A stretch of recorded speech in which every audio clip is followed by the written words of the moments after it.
The meal I have in front of me is a level 4 puree sausage, beans and chips, so I'm going to be testing this against the framework for a level 4 puree IDDSI meal.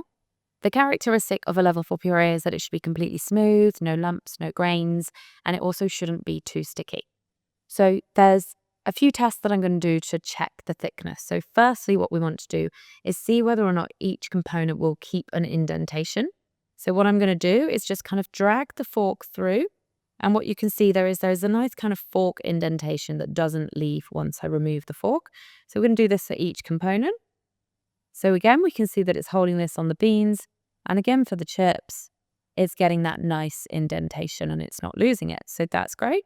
The next one we're going to do is the fork drip test. So what this wants to look at is whether or not the meal is too thin. If it was dripping through the prongs of the fork, then this would show that it is too thin. As we can see, this is staying in a cohesive ball. So again, I'm going to test this for each component. So again, with the beans, staying in a nice ball. And finally, with the chips. So again, that one's fine as well. So we can see that it's the right level of thickness, so that's great. The next thing we want to do is check that it's not too sticky.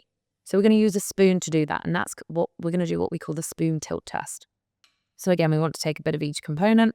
So again, you can see it's holding on that spoon, and we just want to flick, and there we go. We've got very little residue left. So if we had quite a lot of residue left on the spoon, then it would show that it's too sticky, so it might not be safe for someone on a puree.